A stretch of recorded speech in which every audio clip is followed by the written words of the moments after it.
అయితే సినిమాలల్ల స్టోరీలు ఎట్లుంటాయోలా హీరోయిన్ ఎవడన్నా గుండగాడు షిడాయించినా బనాయించినా లేకుంటే సంపినా హీరోకు కిరిమిలెత్తది పొయ్యి గుండగాలను ఒక్క చేతోని పొట్టుపొట్టు కొడతాడు అవసరమైతే పగ పగ అనుకుంటా లాస్ట్కు సంపేస్తాడు ఆ క్లైమాక్స్ చూసి జనాలు సపట్లు కొట్టుకుంటా మురిసి ముప్పందం అవుతుంటారు కదా అయితే ఇట్లా సినిమాలల్లనైతే నడిచింది బయట నడుతుంది అనోలా కానీ ఒక హీరో నడిపిద్దామని చూసిండు ఏమైందో చూడురు మీరైతే ఓర్ నాయనో ఓర్ దేవుడో అసలు సినిమాలలో నటించి నటించి ఈ యాక్టర్ కూడా సినిమాలో చేసినట్టే బయట చేస్తాడు అనుకోలే అర్థం కాలే కదా అయితే గీనే కన్నడంలో పెద్ద హీరో పేరు దర్శన్ మస్తు మంది ఫ్యాన్స్ ఉన్నారు కానీ ఏం ఫాయిదా ఇగో ఇప్పుడు మర్డర్ కేసులు ఇరుకపోయి జైల్లో పడ్డాడు గట్టెట్లా పడ్డాడు షార్ట్ కట్ లేపుతా పారి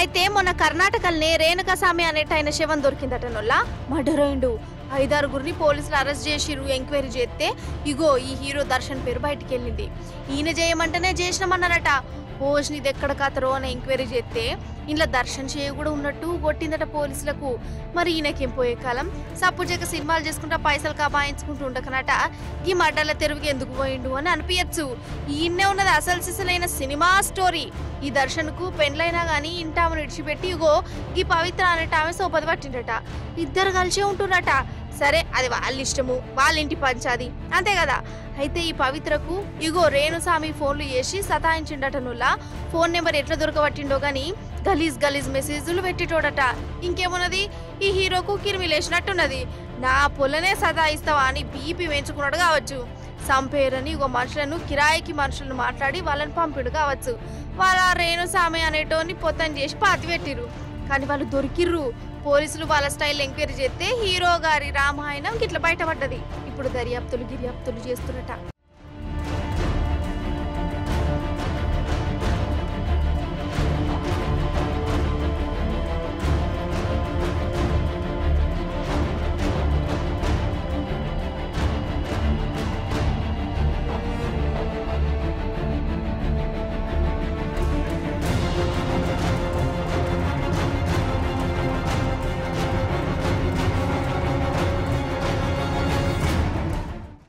ఏ మాట కామాటేనోళ్ళ సినిమాలలో హీరోయిన్ ను ఎవరన్నా ఏమన్నా అంటే హీరో అప్పటికప్పుడే ప్రత్యక్షమై వాళ్ళ శండాలు తీసినంత పని చేస్తాడు గదే పని బయట చేస్తే గిట్లా జైల్లో పడతాడు ఇంత చిన్న లాజిక్ ఎట్లా మిస్ అయ్యిండు కావచ్చు ఈ హీరో గారు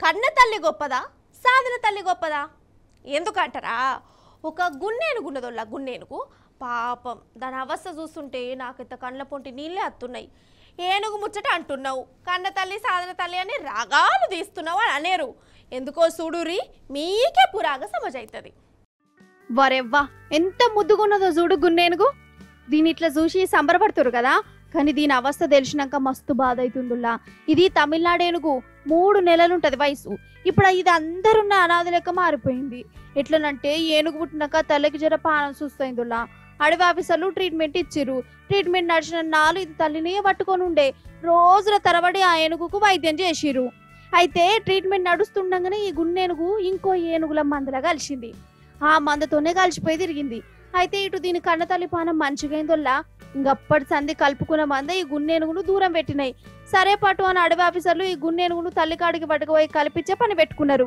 కానీ ఇప్పుడు ఆ తల్లి కూడా దీన్ని కలుపుకుంటలేదట ఇగో చూడు రవస్థ అటు సాధిన మంద దూరం కొడుతుంది ఇటు కన్న తల్లి కూడా నాకు అద్దని దూరమే పెడుతుంది పాపం ఎంత అవస్థనోళ్ళ ఈ గున్నేనుగుది ఇట్లా 7 మట్ల కలిపే ఉపాయం చేసినా కలుపుకోలే పాపం కదా అందరున్నా అనాథ అయినట్టే కదా, అందుకే ఇప్పుడు దీన్ని జంగల్ ఆఫీసర్లే ఇట్లా సాదుతుర్రు. మరి ఈ తల్లి ఎన్నడు కలుపుకుంటుందో, లేకుంటే ఆ మందనాన్ని ఎప్పుడు దగ్గరకు తీస్తుందో ఏందో ఏమో. చూసిరా, లాస్ట్కు జీవులకు కూడా గిసొంటి తక్లీఫ్లు అత్తుంటాయి వల్ల.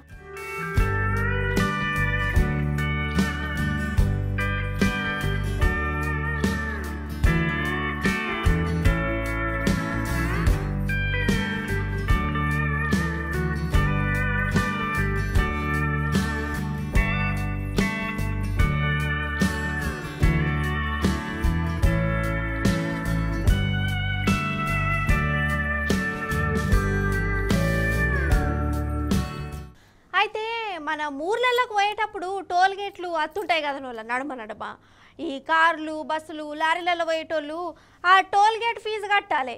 కొందరైతే ఈడ కూడా పైసలు కట్టుడైంది, రోడ్డు మీద పోతే కూడా పైసలా అనుకుంటాడా పనిచేసేటోళ్ళతోని బైస్ చేస్తుంటారు, ఫైటింగ్లు అవుతుంటాయి కదా. అయితే గిట్లనే ఒక ఊరి కాడ టోల్ గేట్ ఉన్నదోళ్ళ జేసీబీ గేటు దాటాలి. ఎట్లా దాటిందో చూడాలి మీరు, పారి సుషేరి. ఆగజూడురల్లా జేసీబీ టోల్ గేట్లను తుక్కు తుక్కు చేసి పడేస్తుంది. ఎందుకంటారా, తొవ్వగడ్డంగున్నదట. ముచ్చటేందయ్యా అంటే, ఉత్తరప్రదేశ్ రాష్ట్రం హైవే మీద ఈ టోల్ గేట్ ఉన్నది. ఆడికి జేసీబీ వచ్చింది, గేటు పడ్డది. టోల్ ట్యాక్సీ కట్టాలి కదా, కట్టు మనుడుతోనే జేసీబీ డ్రైవర్ కు బీపీ లేచింది. రోడ్డు మీద పోతే కూడా పైసలు కట్టాలనా అనుకుంటా గరానికి వచ్చిండు. అదే జేసీబీతోని గిట్లా టోల్ గేటును కూల్చి పడేసిండు. అగజూడవు ఎట్లా కూల్చేస్తుండో. ఎవరైనా అడ్డమత్తే వాళ్ళని కూడా జేసీబీతోనే ఎత్తి పడేసేటట్టే ఉన్నాడు. గంత గరం మీద ఉన్నాడు మరి డ్రైవర్ సాబు. वीडियो बना लो ना, आगे तो मैं दे अपना बचाव करता।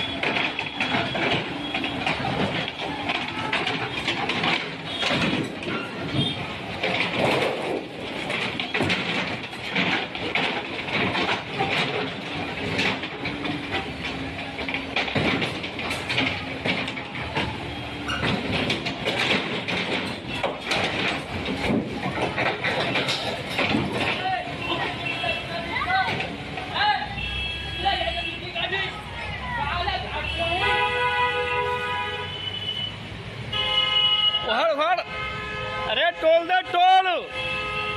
మరి టోల్ గేట్ ను గట్ల చేసినాక పోలీసులు ఊకుంటారా? ఉల్లాసంగా ఉత్సాహంగా జేసీబీని నడిపిన డ్రైవర్ అవతారం జరసేపటి గిట్లయింది.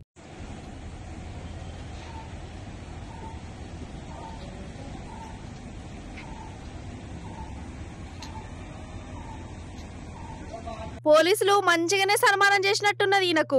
అడుగులు అడిగేసుకుంటా నెమ్మదిగా నడుస్తుండు కాదొల్లా. ఈ డ్రైవర్ కు గంతగనం బీపీలెందుకు? రోషానికి పోయి గిట్లా పిస చేసుడు అవసరమా? ఇప్పుడు చూడేమైందో, 200-300తోనో పోయేదానికి ఇప్పుడు కోర్టులు కేసులు పోలీసులు అని తిరుక్కుంటా జేసీబీని కూడా అమ్ముకోవాలి కావచ్చు ఖర్చులకిగా. ఏమన్నా అంటేనేమో అన్నమని అంటారు. అసలు చెయ్యి పార్టీ అధికారంలోకి వచ్చిన కాడికెళ్ళి మన రాష్ట్రంలో ఎవరు బాగుపడ్డారు వల్ల? ఆహా, ఎవరు సంతోషంగా ఉన్నారు మీరే చెప్పురి. కేసీఆర్ ఆనవాళ్ళు లేకుండా చేస్తా అని రేవంత్ సార్ ఇదివరకే అనే కదా. గట్ల అనుడేందో కానీ పేర్లు మార్చుడు ముద్రలు మార్చుడో ఏమేమో నడుస్తున్నాయి కదా. ఇక ఇప్పుడో బడి పోరగాండ్ల మీద పడ్డారని అనిపిస్తుంది. గురుకులాలు గోవింద గోవింద అయ్యేటట్టుని అని భయపడుతురు. మరి నిజమేనా? అరుచుకుందాం రారే. మన తెలంగాణలో ఉన్న రెసిడెన్షియల్ బల్ల మీద మన సీఎం రేవంత్ సార్ ఏమన్నాడో జరయ్యని పుణ్యం కట్టుకోరల్లా. ఒక స్టడీ రిపోర్ట్ నేను నిన్నమన్న చూసిన, ఇంకా దాన్ని లోతుగా విశ్లేషించేది ఉన్నది. కానీ ఇంతమంది విద్యార్థులు వాళ్ళ తల్లిదండ్రులు నీ వేదిక మీద నేను పంచుకోవాలని అనుకుంటున్నా. ఈ మధ్యకాలంలో మన తెలంగాణ రాష్ట్రంలో చాలా వరకు రెసిడెన్షియల్ స్కూల్స్ వచ్చినాయి. రెసిడెన్షియల్ స్కూల్స్ ఒక రకంగా విద్యను పెంచడానికి పనికొచ్చినా ఈ రెసిడెన్షియల్ స్కూల్స్ పిల్లల్ని చిన్న వయసులోనే పాఠశాల ఈ రెసిడెన్షియల్ స్కూల్స్ చేర్చడం ద్వారా తల్లిదండ్రుల మధ్యలో ఉన్న కుటుంబ సంబంధాలు బలహీనపడుతున్నాయని చెప్పి ఒక స్టడీ రిపోర్ట్ వచ్చింది. రెసిడెన్షియల్ స్కూల్స్ వల్ల వాళ్ళ పేదరికం వల్ల అమ్మ ఒడిలో ఉండి సొంత గ్రామంలో ప్రభుత్వ పాఠశాలలో చదువుకోవాల్సిన విద్యార్థులు రెసిడెన్షియల్ స్కూల్స్లో జాయిన్ అయ్యి దూరానికి వెళ్ళినప్పుడు కుటుంబ సంబంధాలు కుటుంబ బాంధవ్యాలు బలహీనపడుతున్నాయని ఒక స్టడీ రిపోర్ట్ వచ్చింది. ఇది భవిష్యత్తులో పెద్ద సామాజిక సమస్యగా మారడానికి కూడా అవకాశం ఉంది. ఆగా నటిగా పైన అంటే ఏందన్నట్టోళ్ళ ఈ నడుమ పెట్టిన గురుకులంలా బళ్ళు మంచిగానే ఉన్నాయి గాని కాకపోతే అమ్మ నాయనలకు పిల్లలను దూరం చేసినట్టు అవుతుంది. ఈ గురుకులాల మీద ఆలోచన చేసే పని పెట్టుకున్నా అంటుండు. అంటే కుంపదీసి వీటిని ఎత్తిత్తడా ఏంది? అగో గట్లనే అనుకుంటున్నారు జనాలు. ఎందుకంటే తెలంగాణలో గురుకులాలంటేనే మన కేసీఆర్ సార్ అదికస్తాడు. ఎన్నో గురుకులం బళ్ళు పెట్టించి గరీబ్ వాళ్ళకు ఫ్రీగా మంచి చదువులు చెప్పించిండు. ఇక రేవంత్ సార్ ఇట్లా మాట్లాడినాక ఈ బళ్ళు ఉంటాయా పోతాయా కొందరికి అనుమానాలు వస్తున్నాయట. కాదోల్లా ఏమన్నంటే కోపం గాని 10వ తరగతి 11వ తరగతి 12వ తరగతులలో కూడా ఈ గురుకులాలలో చదివిన పిల్లగాండ్లే ఫస్ట్ క్లాస్ వచ్చి మస్తు ర్యాంకులు తెచ్చుకున్నారు. లోకమంతా చూసింది. మరి రేవంత్ సార్ ఏంది గిట్లా మాట్లాడుతుండు?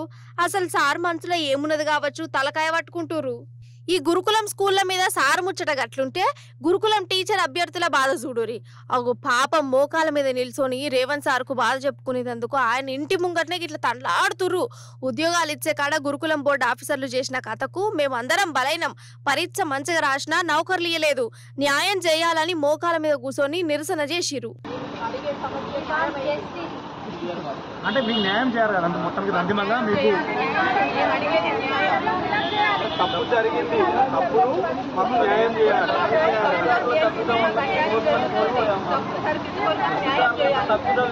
గురుకుల బోర్డు వాళ్ళ తప్పుల వల్ల